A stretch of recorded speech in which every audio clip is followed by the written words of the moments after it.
Taking care of ourselves takes commitment and deliberate action.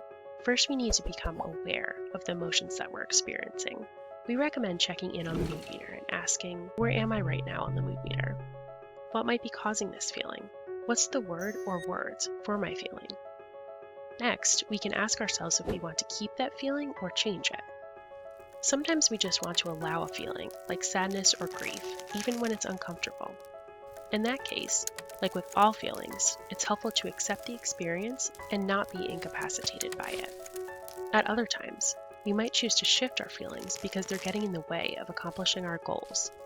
Regulation strategies, or how we manage our emotions, might not change the situation, and they might not even change the feeling. But they can help us be more comfortable having the feeling. Regulation strategies can lower the intensity of the feelings and improve our thinking and decision making. However, not all strategies are good for us. Sugar and alcohol might make us feel better in the moment, but they don't help us meet our goal and could actually contribute to health problems over time. Or, avoiding a difficult student or colleague might get us out of a hard conversation, but could eventually harm the relationship. Helpful strategies, on the other hand, lead to solutions and promote well-being. Once we decide we want to regulate a feeling, we can ask ourselves, what specifically will I do to maintain an emotion or change it? A teacher's own self-regulation in the classroom is critical to building and supporting positive relationships, to making sound decisions, and to cultivating their own well-being. And it's not always easy. When a student's behavior or the outside of a student catches our eye and we have an impulse to react, we should first check in with our own feelings. Then we can ask, how am I feeling at this moment? Curious, alarmed, frustrated? We have to manage our own emotional reaction first before we can be helpful to someone else. Usually, we're most helpful to others when we're in the green quadrant. Our own stress system is settled and we can think more clearly, and our students are more likely to catch our calm energy. What strategies can help get us to the green? A few long exhales to calm the body and mind. Reframing or shifting how we see the situation. For example, instead of thinking the student's just a drama queen, try they're going through a lot right now and really need support. Or a self-talk strategy, like coaching oneself.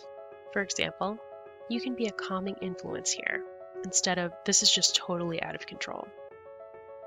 We can also cultivate healthy habits every day that create positive feelings so our stress is balanced by our well-being. Research points to some important pillars of self-care. Sleep is the most basic foundation. Sleep helps to keep us healthy and clear-minded, and it also keeps the neural connections between the emotion and thinking regions of our brain strong. The more rested we are, the easier it is to regulate our feelings. Physical activity helps keep stress levels low and produces endorphins that make us feel good. Moving our bodies on a regular basis helps keep our muscles, joints, and minds in good working order. Friendships and support networks can be of help and can improve our mood while we go through a difficult period. Self-talk matters. It's the background music to our days. We can ask ourselves, what's the conversation I'm having with myself? Is it harsh judgment and criticism? Or am I being kind and supportive to myself? Mindful awareness helps us see the present moment clearly instead of feeling the feelings that belong to some other story.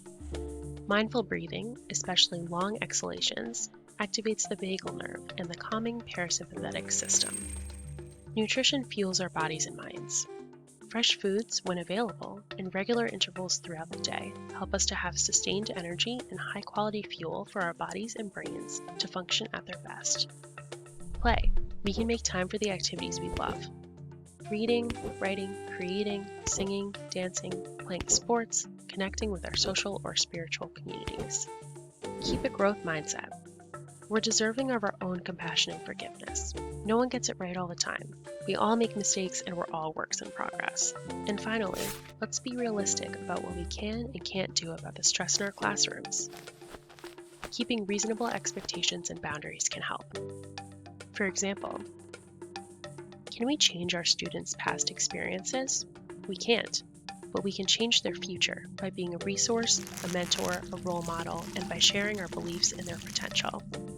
Can we take away our students' pain?